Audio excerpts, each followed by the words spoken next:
Okay, ready. Okay, lots of settling going on. Good morning to you all. So this morning we'll start with a short meditation just to settle us down.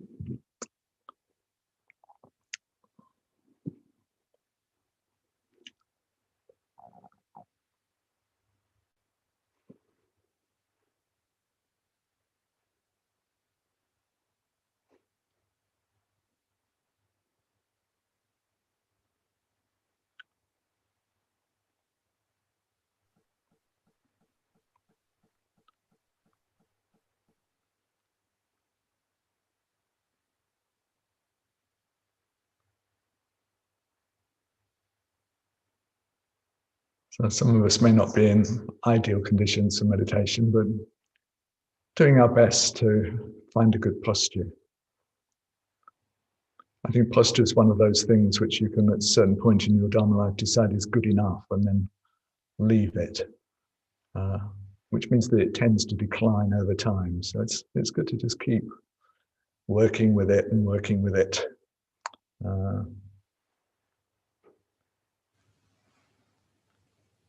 Yeah, because it gives us the best opportunity for enjoyable meditation.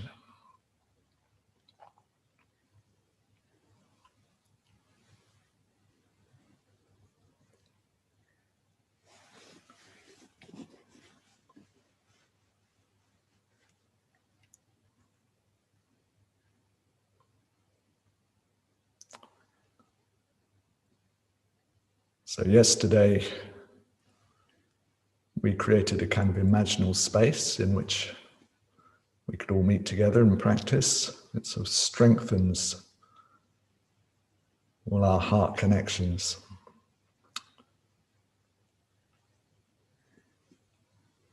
So we'll go back there. But we start by not going anywhere.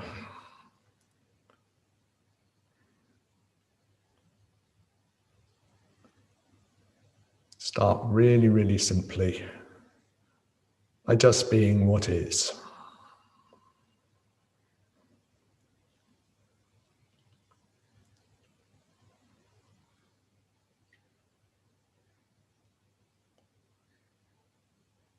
Just aware of the present moment.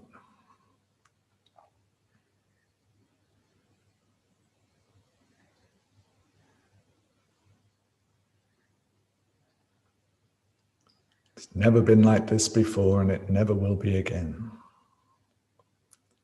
So how is it?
Now letting awareness come down through the body.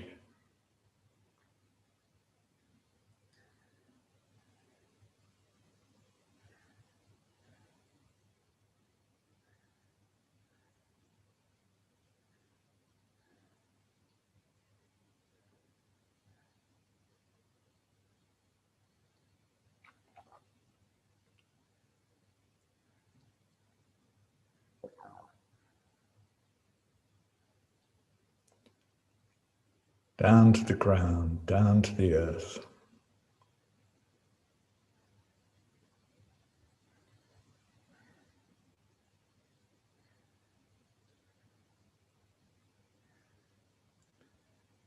Really giving ourselves to the earth so that it fully takes our weight. Letting it fully support us. Letting it give us that gift.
And out of that firm foundation, letting the body rise up.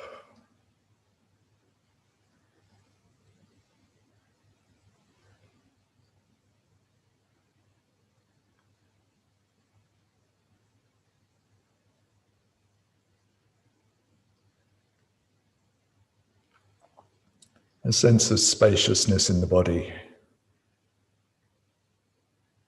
as it opens towards that great space of the sky above us.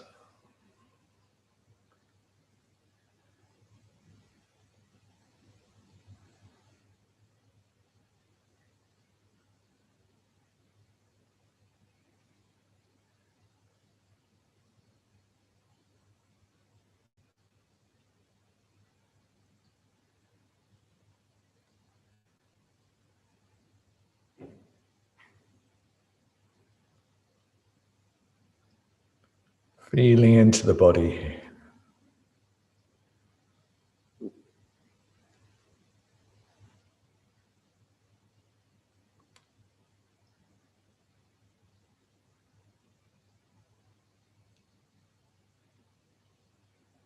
Exploring this world of sensations and feelings.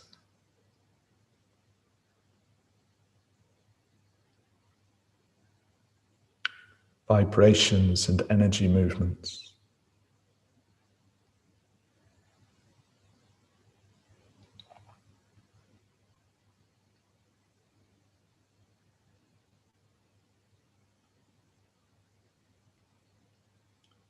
Exploring it with kindness and care.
Feeling the body breathe.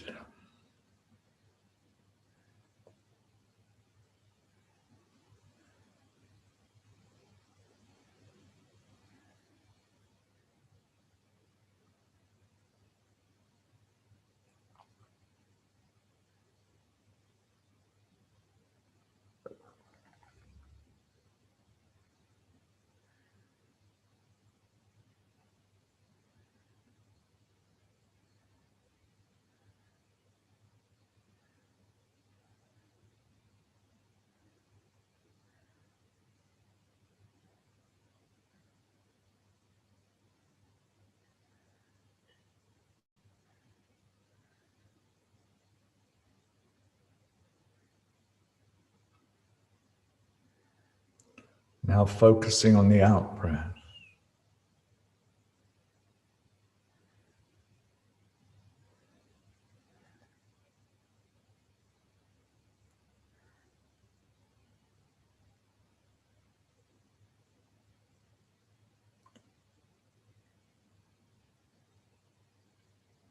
And with each out breath, relaxing into a sense of spaciousness.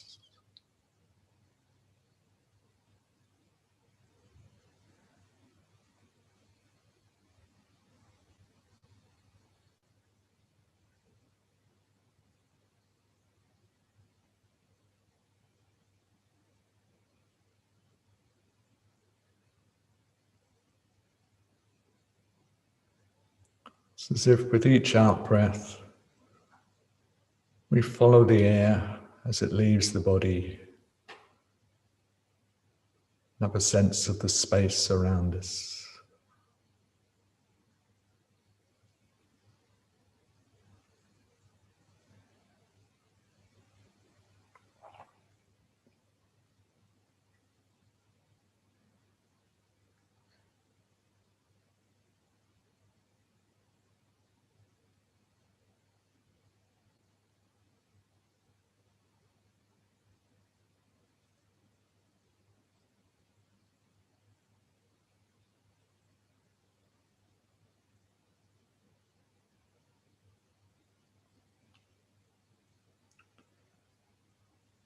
Letting that sense of spaciousness grow and expand.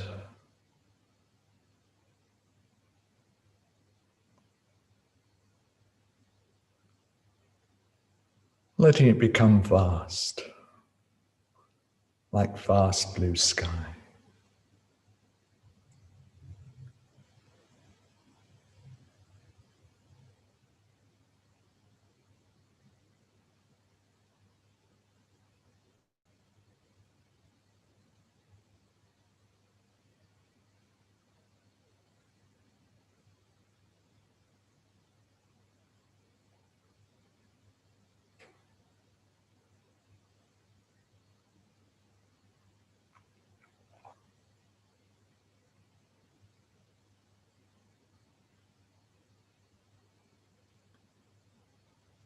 Being aware of the qualities of the sky, maybe focusing on one that we feel would be really helpful and enjoyable.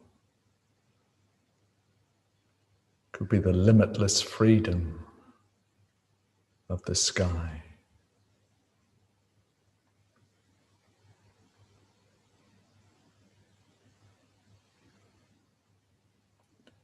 Or the absolute peace and serenity.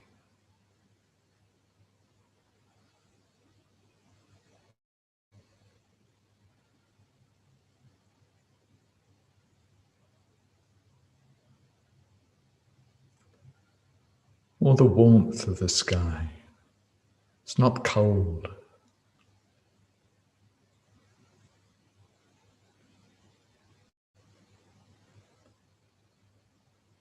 It's like a warm Mediterranean sky.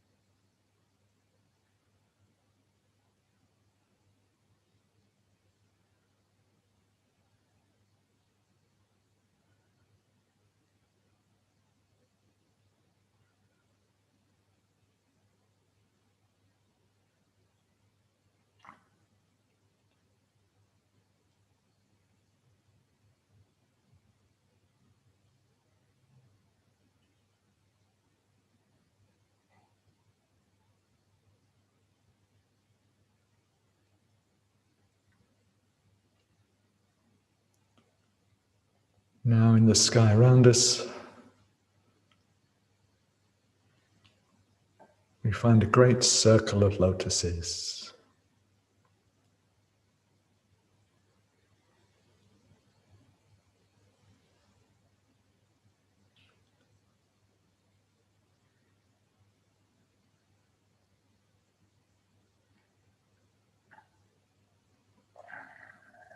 Protecting our mind, protecting our retreat,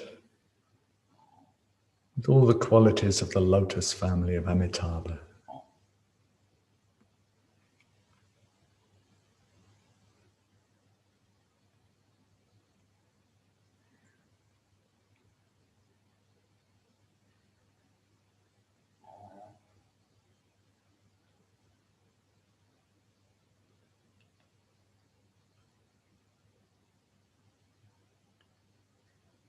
And beyond them,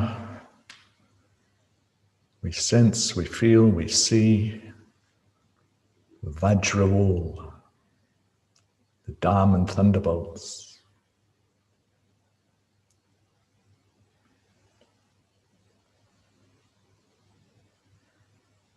Protecting us with all the qualities of the Vajra family of Akshobhya.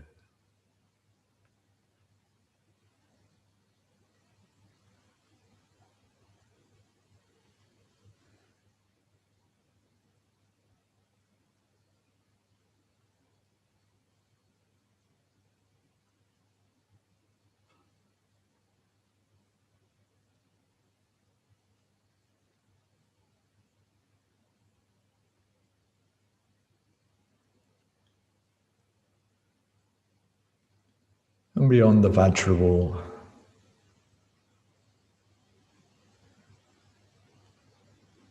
the wisdom flames.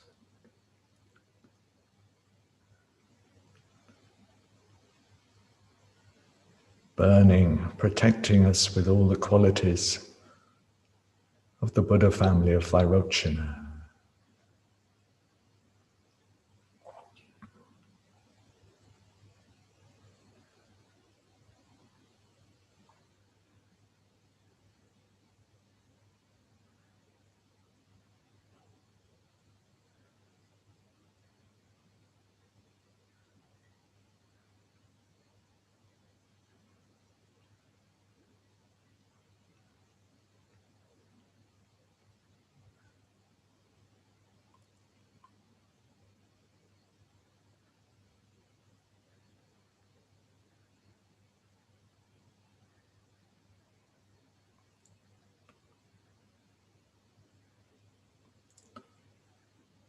And these three circles protect the mandala space in which we're all meeting.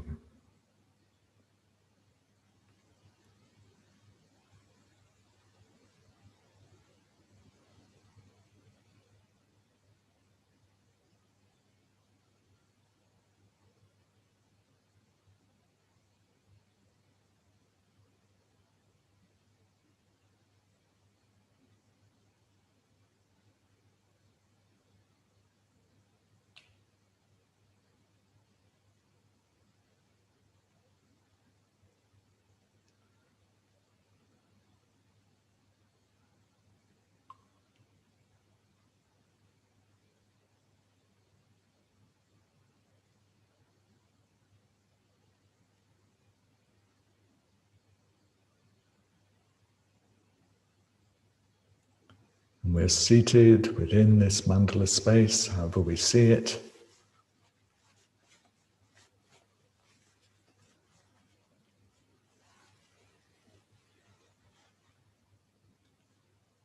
Everything within the mandala is made of love and wisdom, appearing in different forms.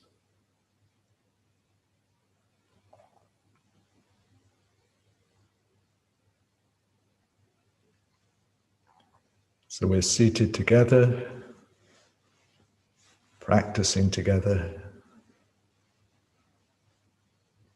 sharing our energy,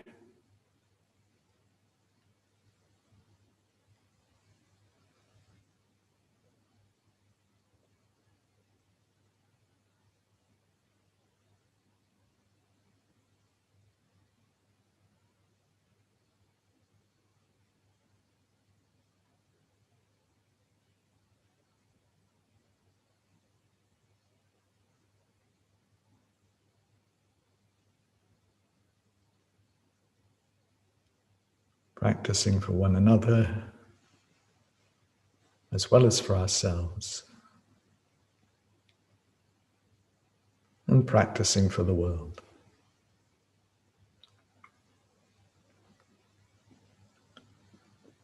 And at the heart of the mandala are the qualities of awakening.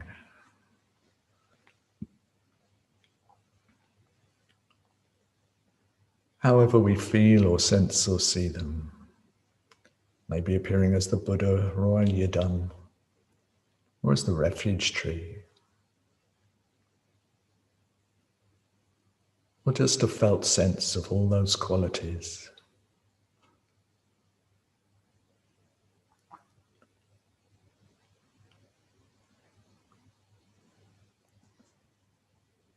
All that loving, compassionate awareness.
And just for a brief time,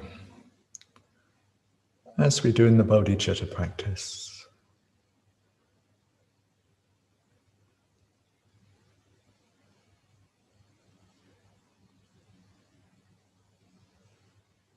drawing on all the qualities at the center of the mandala, letting the Buddhas and Bodhisattvas meditate.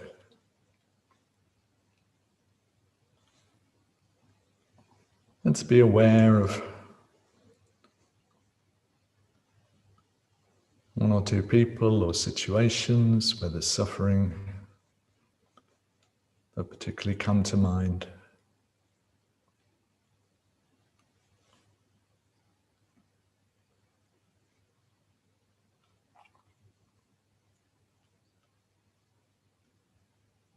And send out with the out-breath whatever's needed, whatever helps.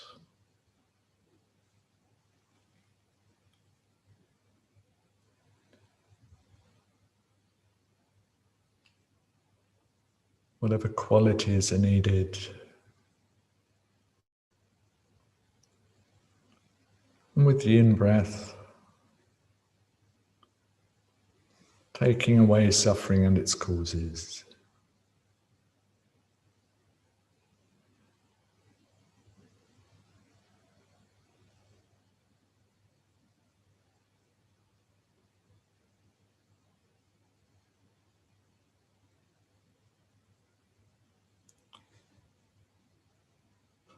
Feeling that unhappiness, that suffering dissolve away. in the heart of awakening.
Seeing and feeling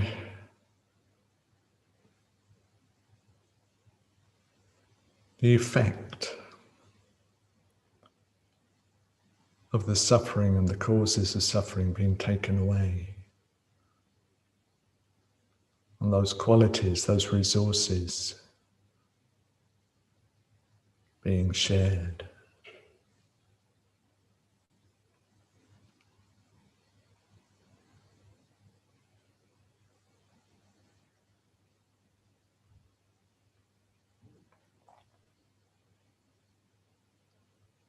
Seeing and feeling the situation transform.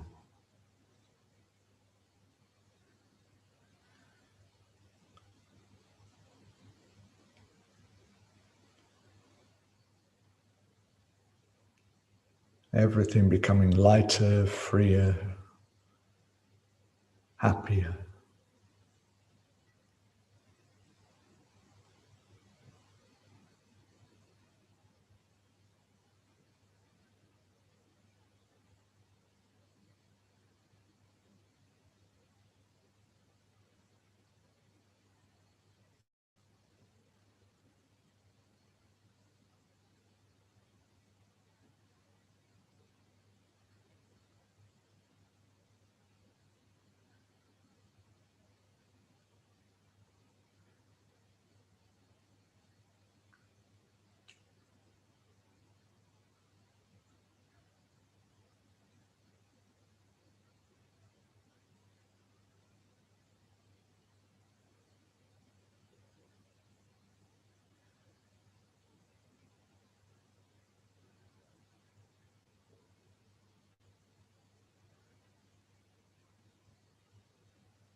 Now being aware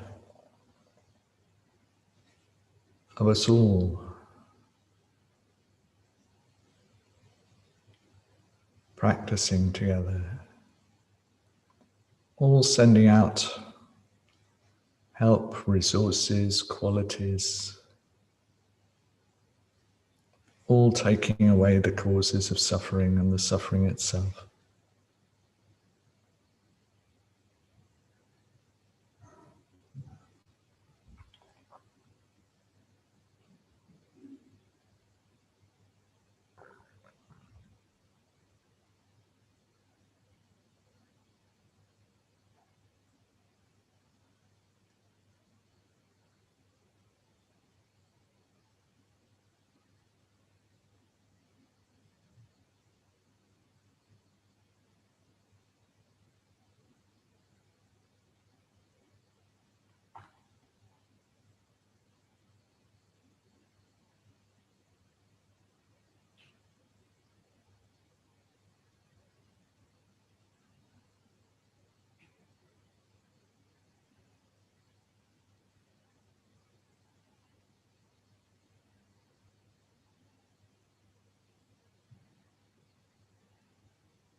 Now, when we're ready,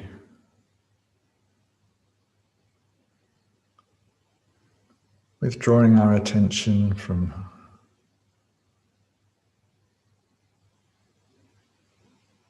the world of the blue sky,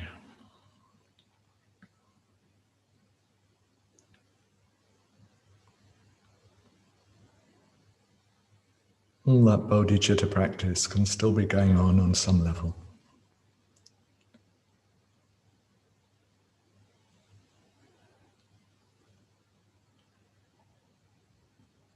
We bring awareness to the body,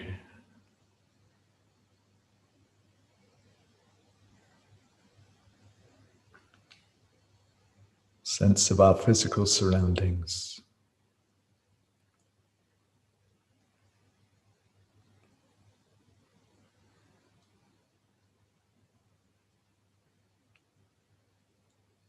Sense of still being supported by the earth.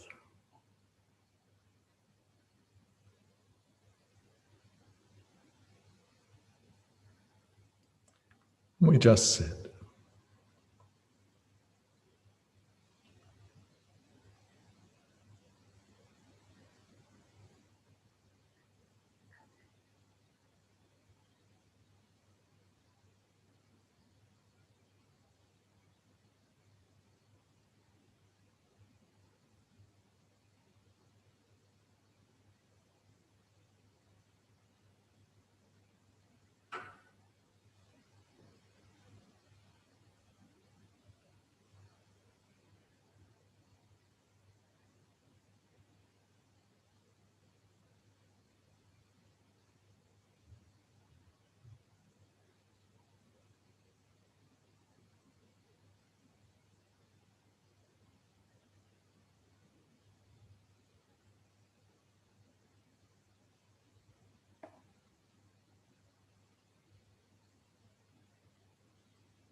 Dedicating the merits, however feels best to us, a few words, even just with a full out breath.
So yesterday we started in looking at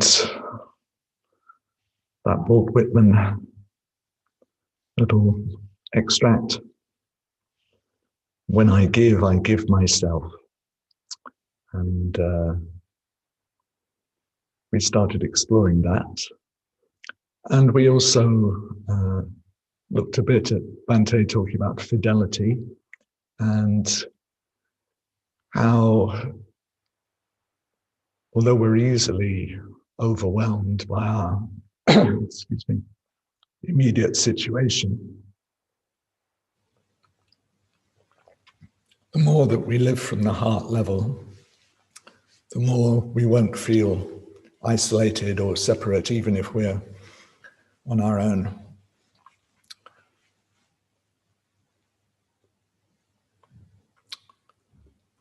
And we did the Bodhichitta practice, and an essential part of that is the Tonglen. And Tong in Tibetan is giving. Yeah, it's the giving part. Len is the receiving or the taking away of suffering. So I want to spend a little bit of time on Tonglen this morning because it's a very effective way in which we train our mind, train our heart to open in a skillful way. And we could spend a lot of time on it, but it's something that I've looked at quite a bit on other retreats with quite a few of you. And we did look at it quite a bit on the last retreat, the Bodhichitta retreat, Bodhichitta practice retreat. And I've just put up, or Ben, who's on tech this morning, here with me, has put up a handout that Vijayamana and I put together a while ago called Pointers for Tonglen and Bodhichitta Practice. So some of you will have that from the last retreat. If you haven't got it, please have a look at it.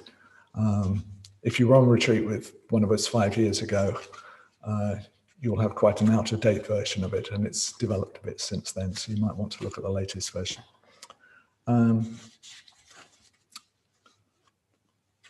Because Tonglen can be a double-edged sword. You can take it in a way that where you end up as if, everyday you is taking on the sufferings of the world on your shoulders, and you gradually kind of sink under the weight of it all.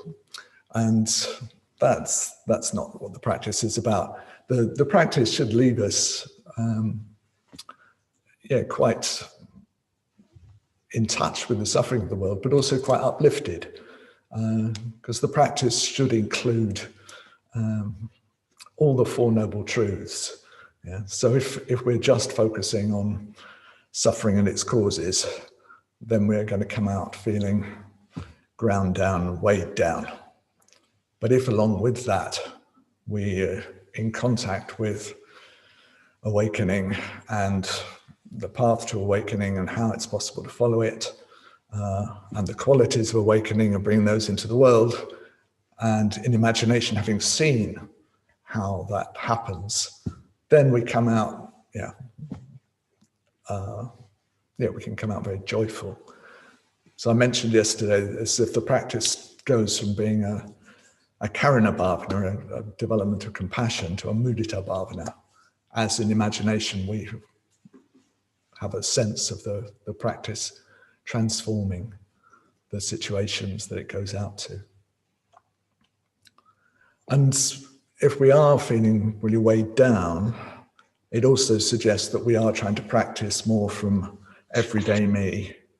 And everyday me just doesn't have the resources to take on the suffering of the world.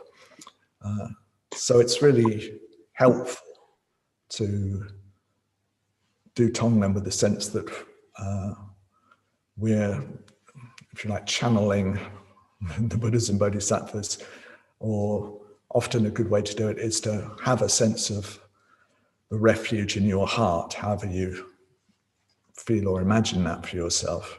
You can have the Buddha in your heart, you can have the Yidam in your heart, you can have some symbol of awakening in your heart. You can have a felt sense of all the richness, all the qualities of awakening right here. And it's like that does the practice. Yeah. So everyday me kind of puts their feet up and, has a rest, while the qualities of awakening, do the practice. And then there's no sense of being weighed down. We're meeting the suffering with what has the strength and the power to meet it. The Buddha met all kinds of suffering in his 45 years of traveling around India, and he had the resources. He had the resources to meet it every time. Whether it was a monk who was sick with dysentery or warring armies sort of facing up to one another, whatever it was, he had the resources. So we let the Buddha do the practice as much as we can. And the practice it's a mind training. It comes from the Tibetan mind training tradition. And it's training us that when we suffer ourselves or when we come upon suffering,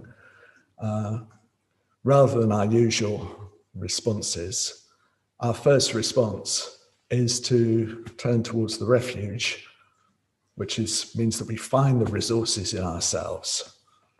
We find the resources and we respond out of those.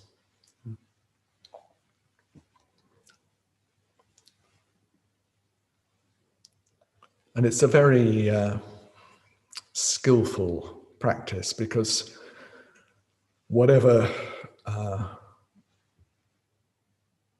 hindrances, obstacles, difficulties come up as we're doing the practice, they're all included.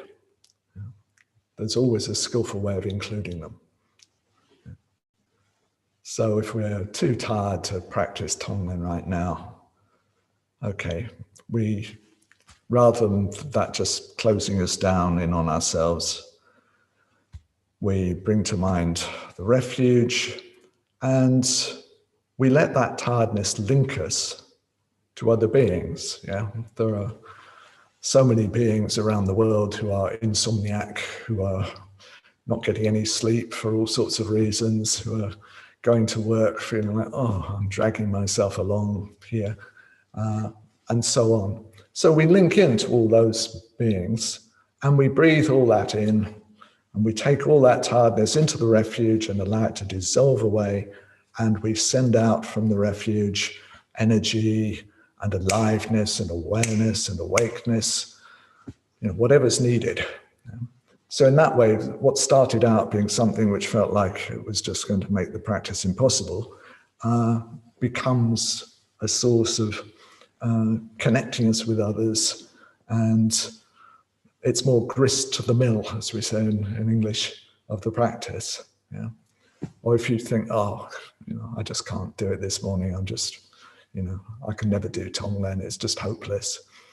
You breathe in the sense of hopelessness of all living beings who are confronted with things they just don't know how to do or don't have the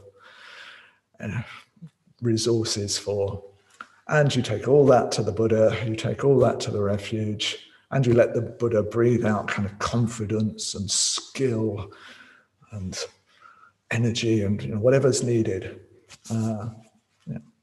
to yourself as well. If there's a sense of me hanging around, okay, that gets included in the practice as well.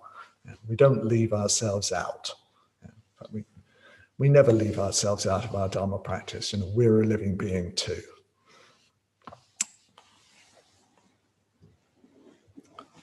So it's a practice that, like all Dharma practices, you can take it the wrong way, and then it becomes a burden, and just adds to our natural ego tendencies, whatever they happen to be, sort of low self-esteem or guilt or whatever. But if we take it the right way and explore into it, then it becomes a tremendous antidote for a lot of those tendencies. And it builds a kind of positive momentum more and more and more. You know, it moves us out of our kind of limited sort of ego bubble that we kind of are used to living in, but which actually, when we when we step out of it, we discover, you know, really wasn't very satisfactory at all. It takes us out into a sort of wider connection, and it becomes, it resources us to be able to be of real help in all kinds of situations. And if there are situations that we know about where, you know, we can't help directly, you know, maybe no one can help, still on the sort of, on that heart level, there's something that we can do. We can practice Tonglen. We can send, you know, resources. We can take away suffering on that level, and so it's quite empowering, you know, in situations where you feel disempowered, like, oh, I don't know what anyone could do about that. Okay, still there's something that we can do. So we don't end up being made sort of passive by life. Yeah, we don't end up just sort of, kind of being overwhelmed or being defeated. Yeah, there's always a way in which we can work with our mind. There's always a way in which, at least on a subtle level, we can still contribute something.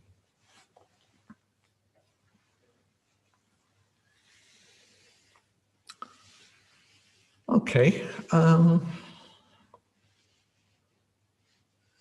Is that clear? Is there anything anyone would like to clarify or explore?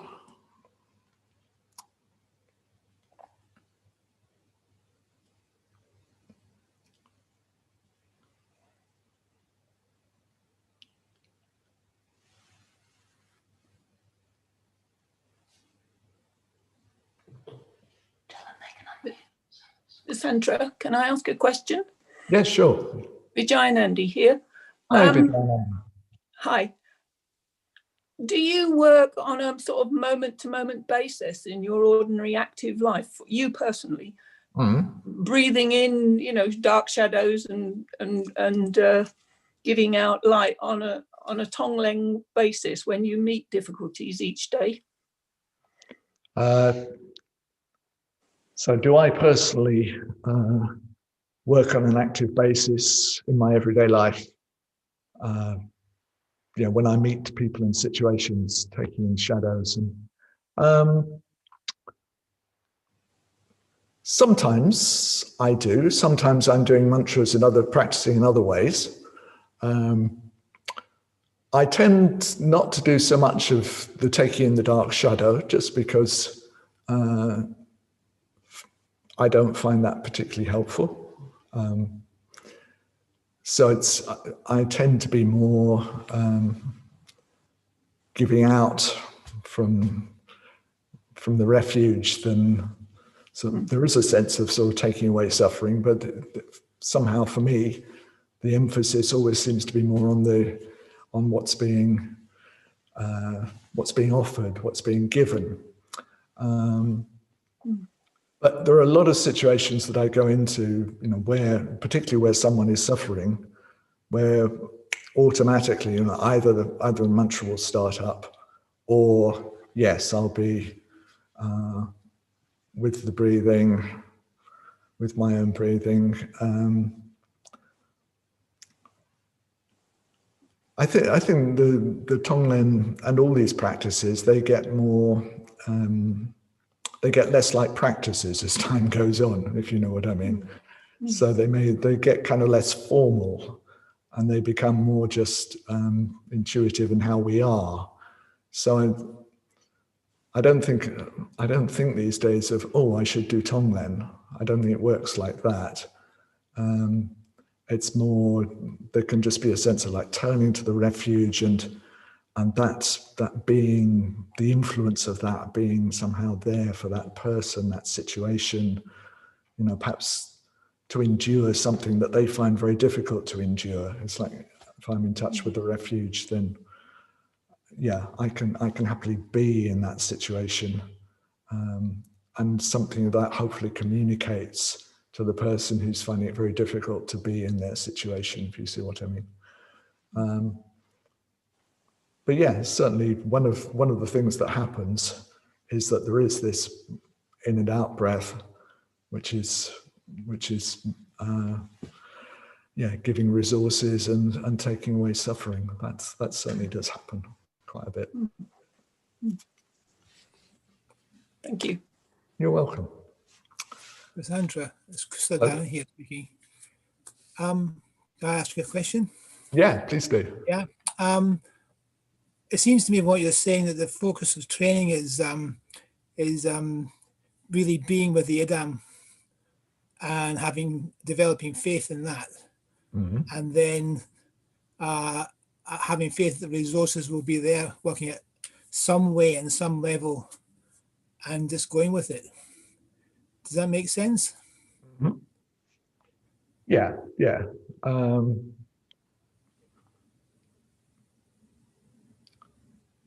Well, we want to live a life that's focused on the refuge, and not just the refuge in terms of an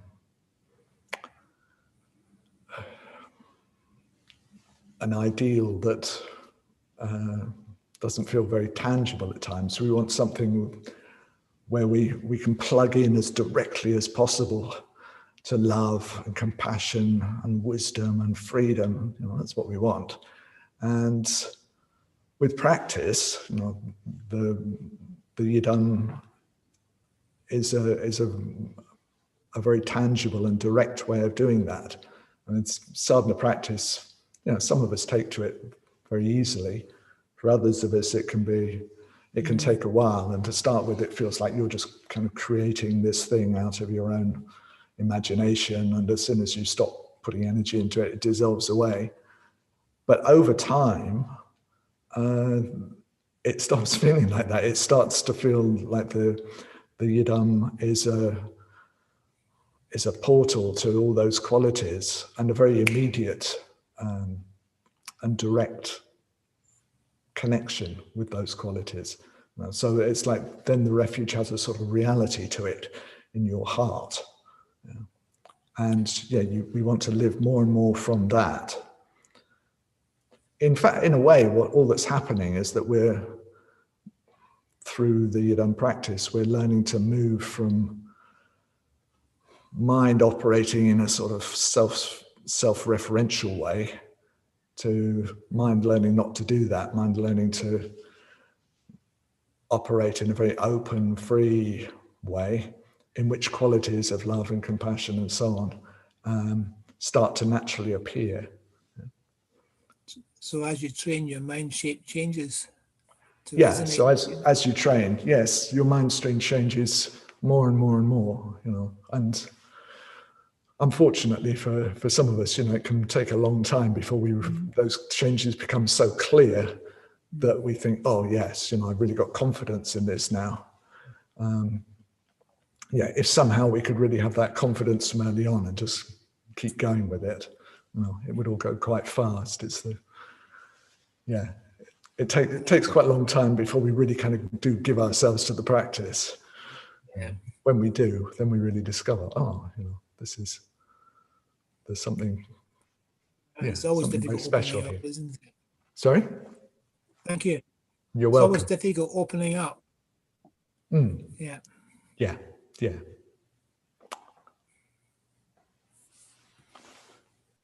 Any more?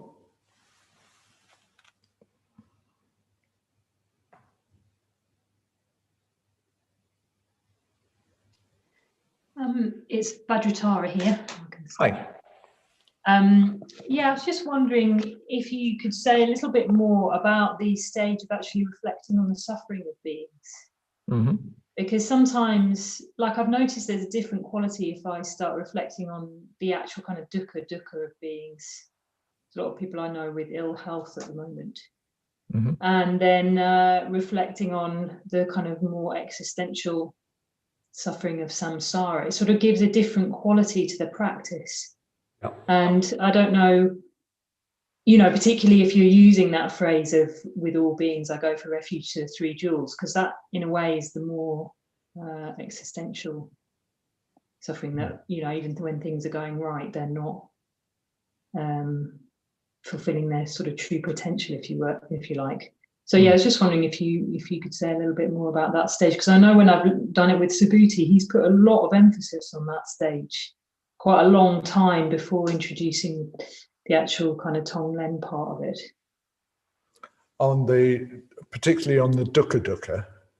Well, no, he spends a long time on the just reflecting on suffering, but he doesn't look at dukkha, if you see what I mean. He's more looking at sort of existential dukkha. But I just noticed this morning it's a very, very different. It sets up quite a different flavour of the Tonglen, depending on which one I'm sort of more is in the forefront of my mind. Yeah, okay. I mean, all Dharma practice is antidotes for our particular tendencies. So it's not so much that, you know, there's this right way to practice and a wrong way to practice. We need to be aware of how our mind is and what's going to be most beneficial for it. And at different times, we might be focusing more on dukkha, and the Bodhisattva, wants to alleviate suffering on all those three levels of dukkha. So, but yes, there is always the awareness from a Dharma point of view that you can only hold off dukkha on its own level for so long that mundane life will end in tears sooner or later. Old age, sickness, and death are woven into things, and that the only real way out of suffering will be to solve the deepest level of dukkha, which will involve a deep going for refuge. So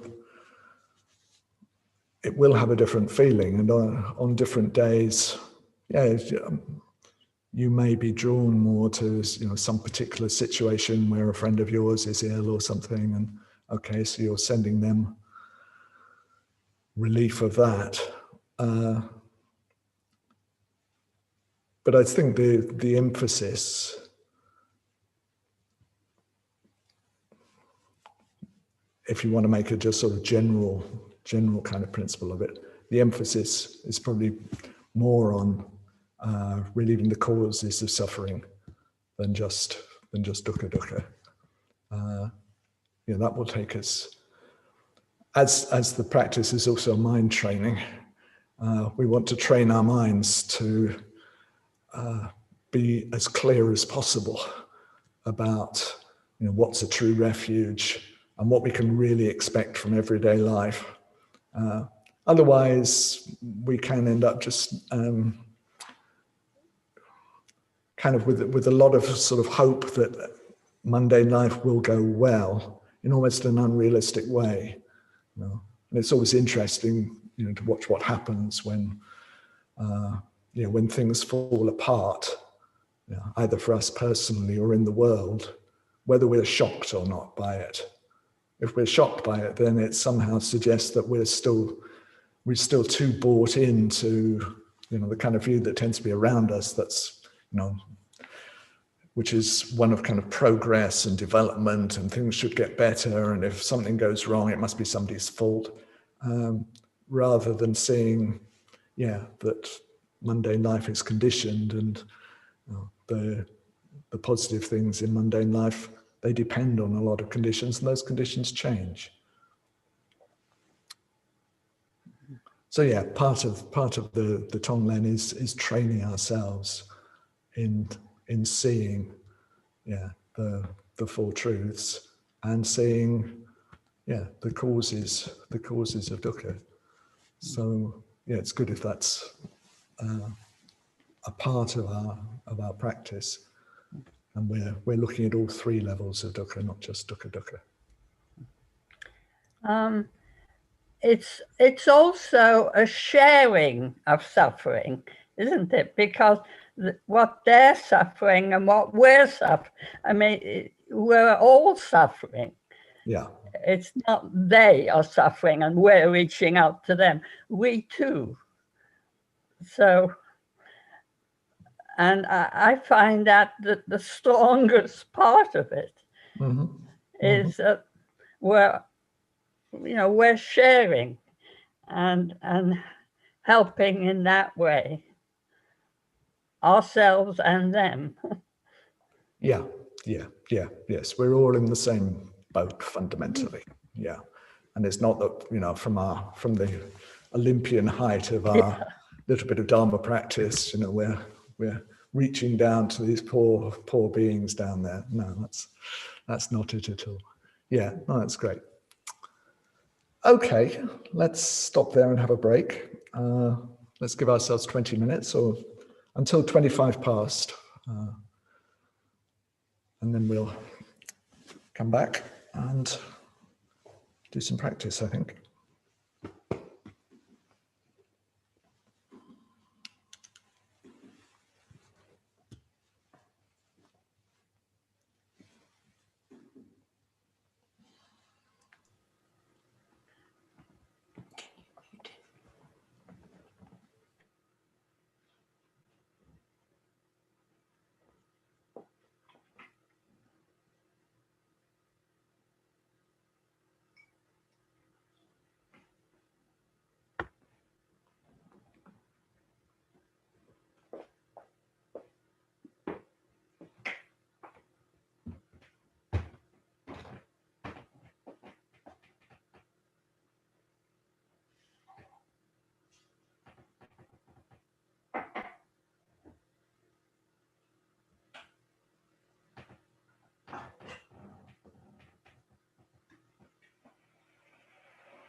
See if I can see people. Oh, yeah.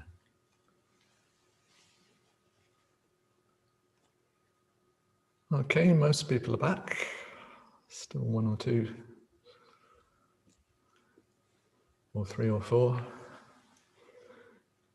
people missing.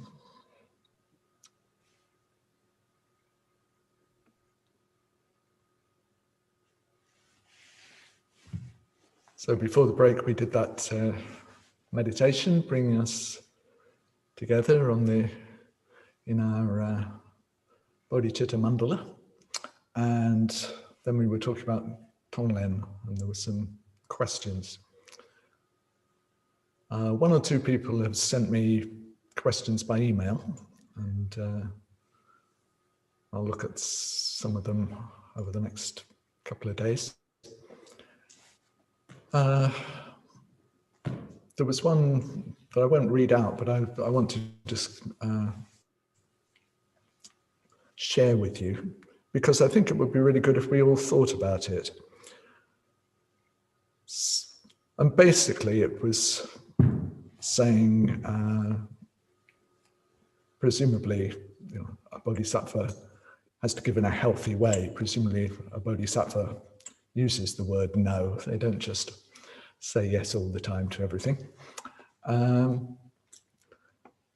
So it's taking us into the area of how do we give in a skillful, sustainable way? How do we make the best use of our energy? And what are some of the ways in which we get ourselves caught up? We're our kind of near enemies of a skillful giving.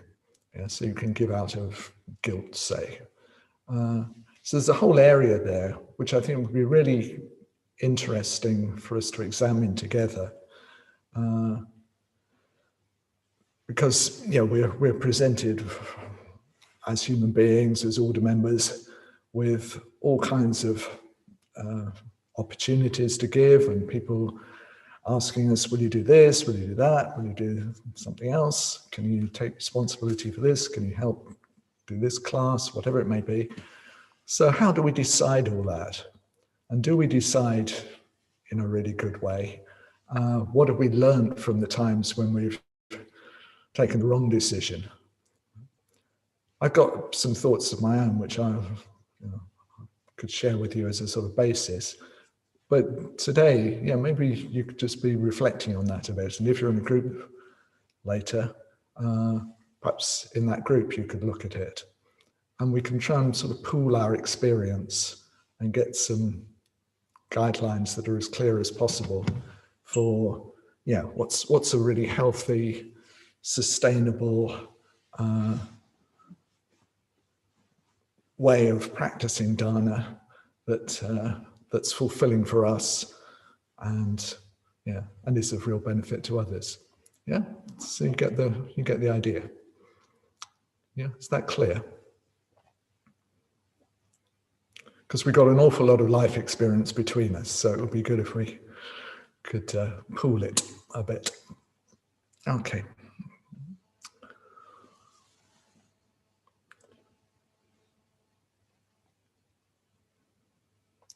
So I think what I'd like to do now is just lay out the theory of something which we can then practice in the next session, which will be mainly meditation. And it's about the different things that you can give. I was talking last night about Ratnasambhava, and in the Mahayana there are various lists of things that you can give, and in the Tantra you get a list which is associated with Ratnasambhava, and it says that there are 4 things that you can particularly give which are of help. So in this list, firstly, you can give material goods. Yeah. So you give a cup of tea, you give some money, you give a book, you give. Yeah. that old chest that was in your garage for the last 5 years. You know, you give something like that. You give a thing. And then, second thing, you can give friendliness and love.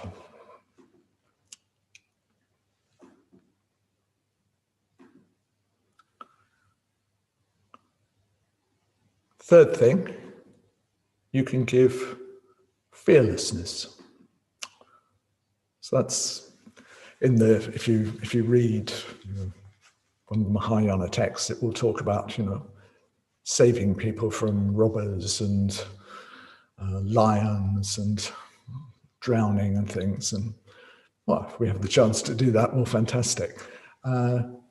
But we could see it more in terms of just helping people to be less anxious, just giving confidence in all kinds of ways, in all kinds of situations, out of our connection with the Dharma. So there's material goods, friendliness and love, fearlessness, and the fourth thing that we can give is, in this list, is the gift of the Dharma. So we can connect people with the path to freedom. Whether that's by giving a Dharma talk, or whether it's just by sharing, some life experience that we have that's in line with the Dharma and that helps, whatever level it's on. And I find it a helpful list. And because my mind works quite symbolically, I also connect it with the mandala of the 5 Buddhas. So for me, Ratnasambhava he's particularly associated with giving in general, but he's also associated with the earth, and so I associate giving material things with the south and that beautiful golden figure of Ratnasambhava. And then I carry on around the mandala and I get to the west, and there is the red figure of Amitabha, who is the Buddha of love and compassion particularly. So, if you like, his gift, or the gift that connects with him, is friendliness and love. And then I carry on around the mandala into the north, and there's the green figure of Bodhicitta, who is making the Abhaya Mudra of fearlessness. So that's his gift. And then I go around some more, and I arrive in the east, and there's Akshobhya, who is holding the Vajra of reality itself. So I associate that with the gift of the Dharma. So, if nothing else, I find that a helpful mnemonic, a helpful way of remembering. But it goes deeper than that. I can feel like those qualities are associated with those Buddhas, and that I can draw on the qualities of those Buddhas to give in those different ways. But that then leaves the question of, well, there's a mandala of 5 Buddhas, aren't there? And we've only got 4 givings. And you can say, well, the central one includes all the others. That's the usual way in which we explain it. But for me, there's a 5th gift, which I do associate with the center of the mandala very strongly, with that sort of limitless openness of Vairochana, the illuminator, lighting up everything. And for me, what does that is awareness. And I think that awareness can be a tremendous gift to share our awareness of someone, to go into a situation and really give ourselves to that person by being fully aware of them, is a fantastic thing. And it's quite transformative. I've talked on previous retreats about like being Bhante's secretary and seeing the effect of, I would often be the person who ushered people up to Bhante's study, and they'd have their meeting for 40 minutes, however long it was, and then I'd see them when they came out. And they could be in a very different state when they came out. And I think a lot of it was just that there was a sort of field of awareness that you walked into when you went to see Bhante. That it was a very kindly awareness. It was a deeply understanding awareness, and just being in that has its own effect on your mind. I mean, sometimes it can be acutely kind of difficult because it's almost like it would turn up your own awareness and sometimes your own kind of self-consciousness. So you could be acutely kind of aware of feeling all sort of awkward and having nothing to say and being all a bit confused, and it could be quite painful. But even that was overall was a good thing. So the gift of awareness, to really give someone your full attention, to really kind of be there fully for someone, undivided attention, as we say, to give that is a wonderful gift. So for me, that's the fifth of these five, and it's associated with Vairocana, with illuminating, with endless expansion.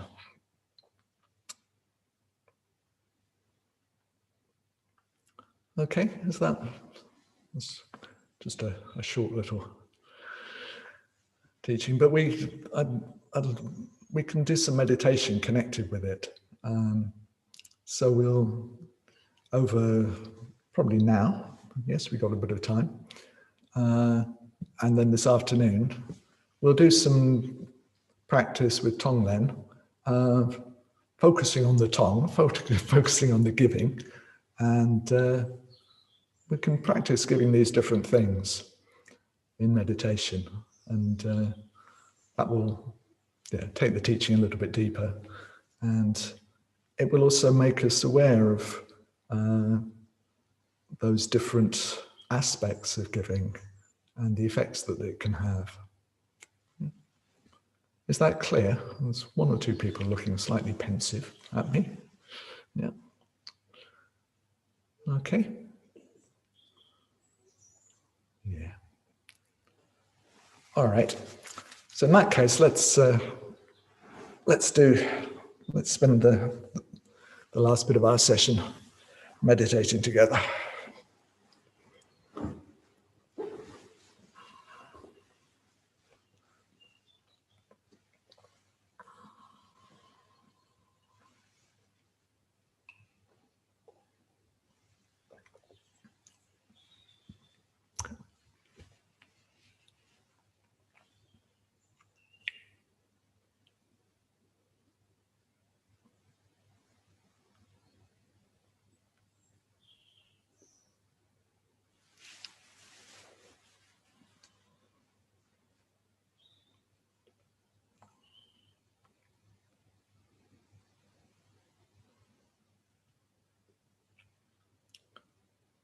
So this will be about 20 minutes, quite short.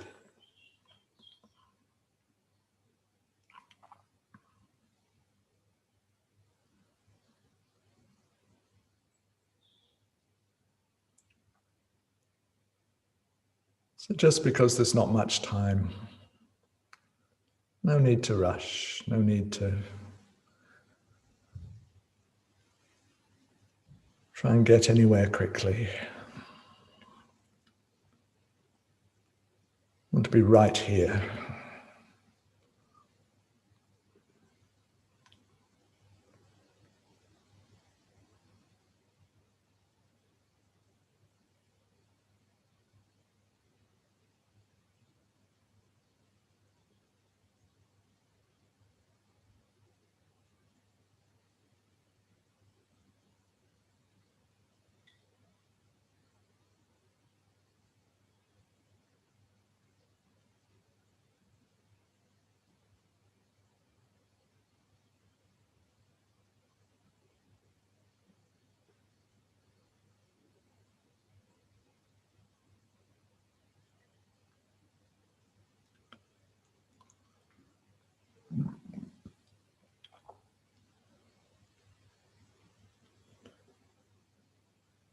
Now making sure we're well connected to the earth.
And that our posture is one that enables our energy to move as freely as possible.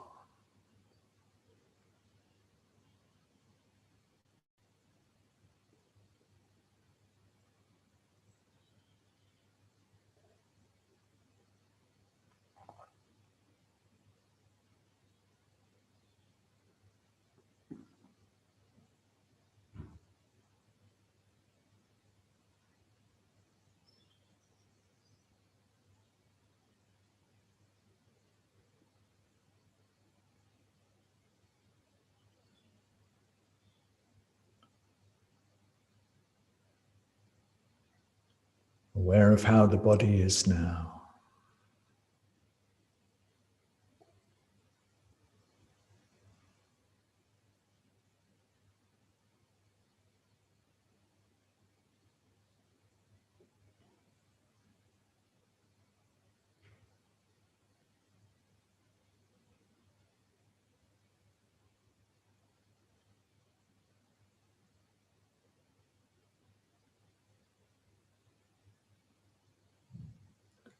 As best we can,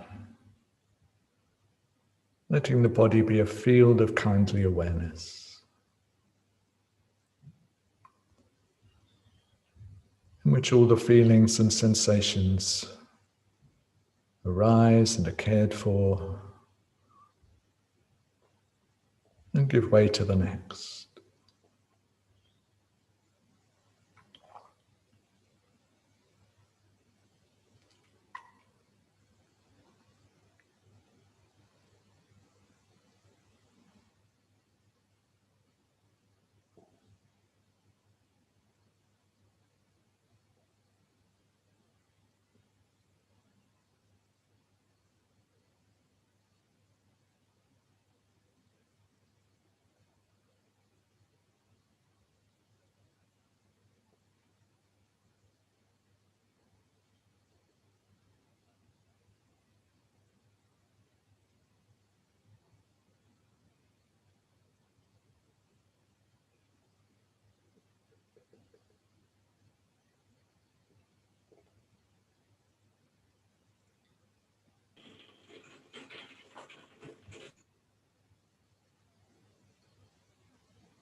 Now bringing awareness to our heart center.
And as best we can,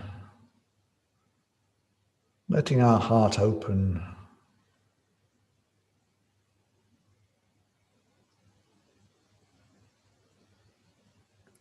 inviting the refuge, inviting the qualities of awakening.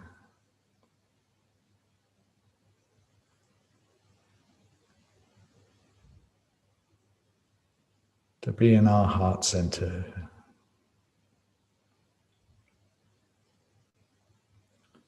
I'll talk in terms of the refuge.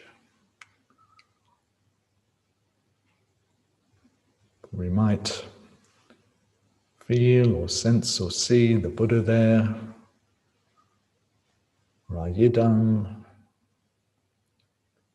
or some symbol of awakening or enlightenment, or just have a sense of this mass of qualities, all this richness in our heart.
With the refuge in our heart,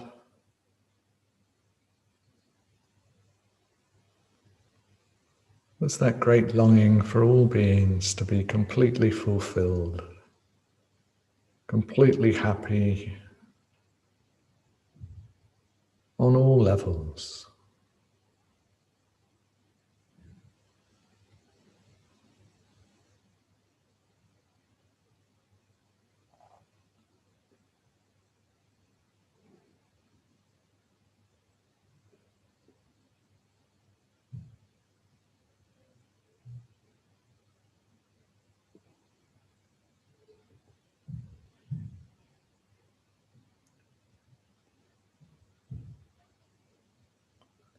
So now as we call to mind different people, different situations,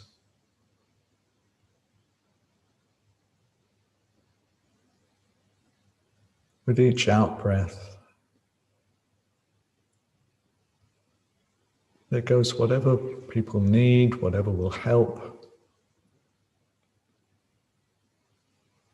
on the everyday level.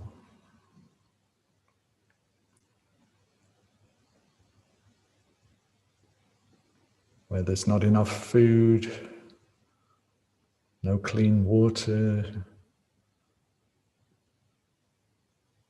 where people are struggling with poverty, for anything material, in whatever situation comes to mind, imagining that going out.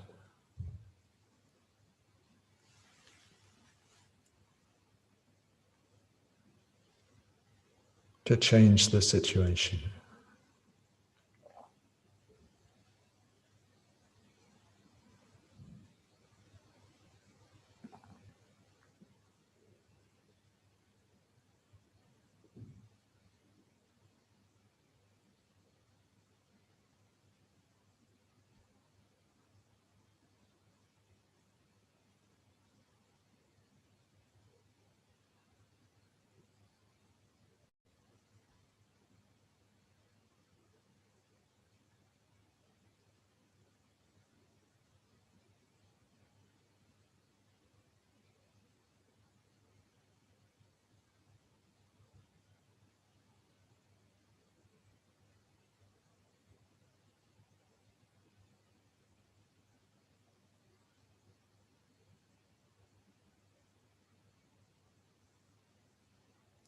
And during the in-breath, we either just let mind rest, or with the in-breath, we bring awareness back to the refuge, back to that richness.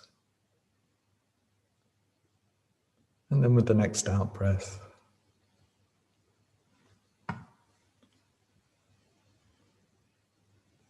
more flows out, more help, more support.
Feeling the enjoyment of being of help, of making a real difference,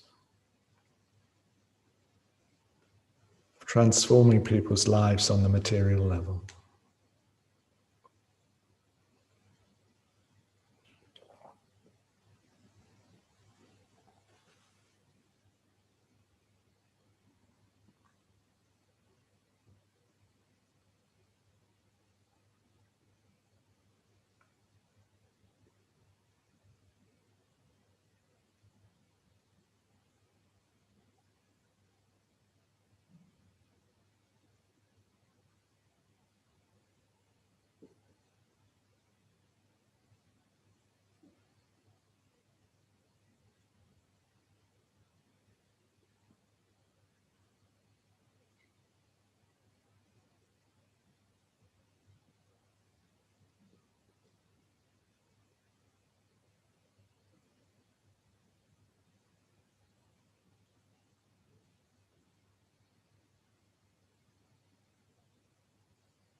It can be anything from small personal gifts to vast projects. Whatever direction our heart goes in.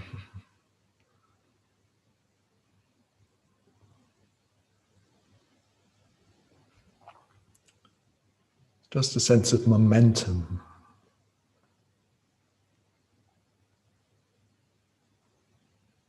Of helping.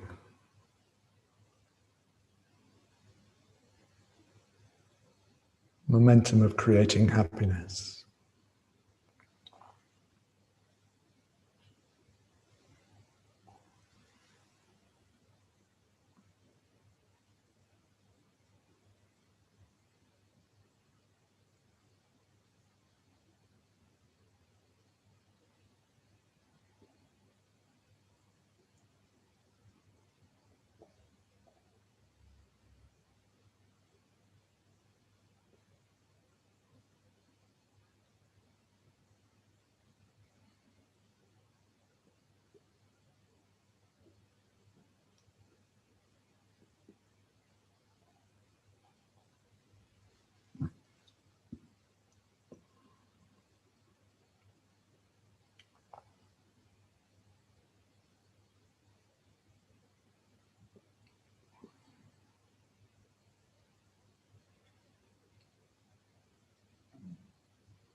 And now when we're ready,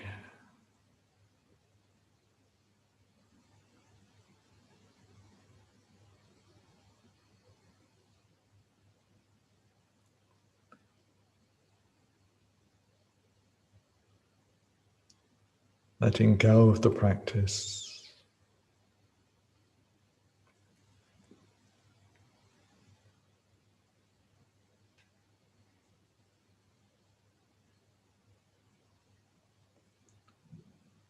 Not doing anything.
Aware of the body.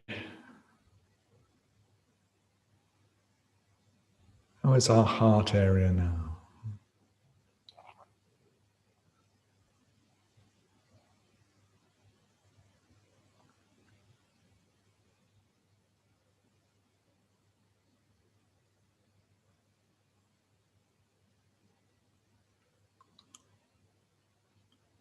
And in our own way,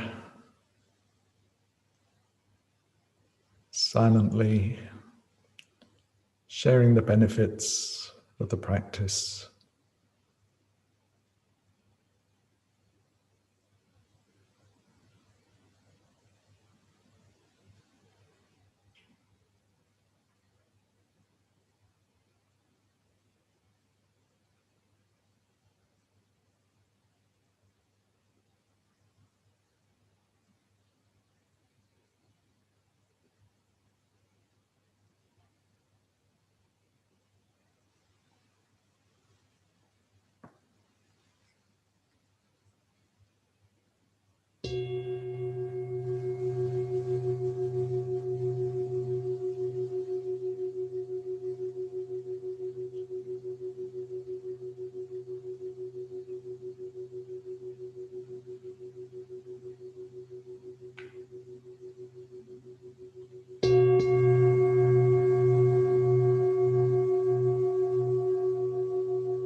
So thank you all for that, and see some of you for session 3.